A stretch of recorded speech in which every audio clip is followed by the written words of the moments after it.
told them to do and went right on it. 170 workers, and as you just heard in the press conference, I asked how many people were in that newsroom. That police are saying they cannot tell us right now, just that there were 170 people in that building and that there were 5 people who were killed in that building. And then they had some folks who they brought out, and there were some people who were safely brought out. All of these people needing to be interviewed. So let me show you what it's looking like behind us. As you said, we are near the mall. The mall's that way, but behind me is the building where this all happened, and it's blocked by the trees here. But beyond those trees is about a 4-story building there, and we have shown you that building from Chopper 4 with the tenant windows. That's the building where this all happened. And so now there are lots of questions about this guy. You also heard the gunman. You also heard me ask in the press conference, is he being cooperative? Asking police to confirm what we have been hearing from the AP, that he is not being cooperative, that he does not have an ID, that he is not sharing that ID. There was another reporter here who was asking, how do you identify someone if they won't give you their ID, if they won't tell you who they are? Police here pretty much ignored that, just saying that, yes, we have him in custody and we're questioning him now, not confirming here on the record that he is not being cooperative.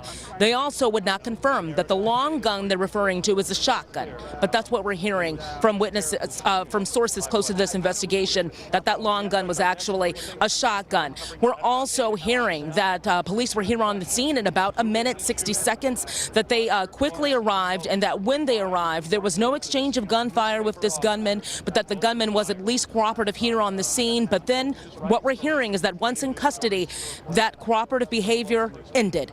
And so what we're asking is why and what's happening, and police are not ready to give us that information right now. Now, of course, what happens next? And they're going through this building, collecting all of the evidence that they need, questioning witnesses, talking to everyone involved as they are preparing a case.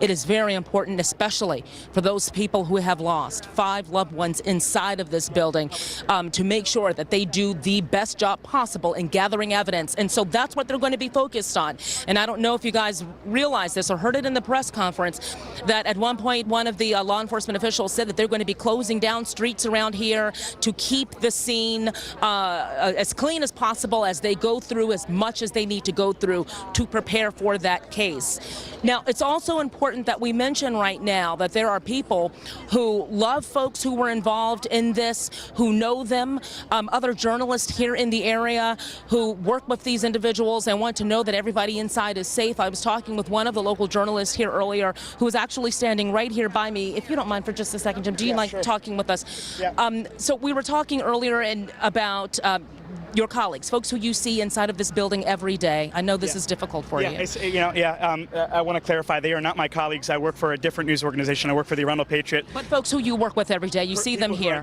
So I don't know anybody directly with the Capitol, but I do know several reporters just from reading the Capitol every day.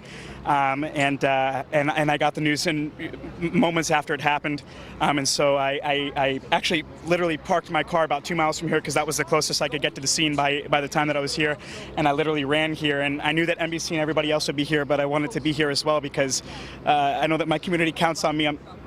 Oh my God, I'm sorry. No, this is fine. You all are community journalists. You're talking about what happens here in Anne Arundel County. I just want you to speak for a second about what you're hearing from folks on Facebook who were in that newsroom, people who have been communicating with you. Yeah. Just briefly tell me, what have you heard from some of those folks? Like I said, I don't talk directly with people at the Capitol Gazette, but I do know of a couple people that are okay, which is it's amazing news.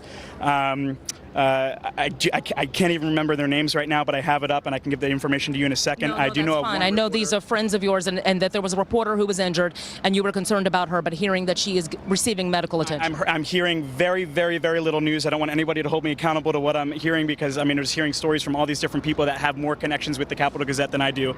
But yeah, to be completely honest with you, it really sucks. I got to be completely honest with you, and I'll say it straight to the camera. It sucks when this is your family, regardless if they work for the same news organization or not.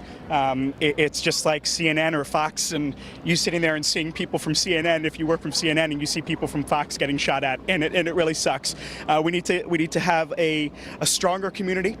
We need to have stronger Thank you, laws. Joseph. Thank you. Yeah, thank you. And I know this is difficult for you, and we understand what that's like as journalists. That even if you're not a part of the same news organization, they are friends, they are family.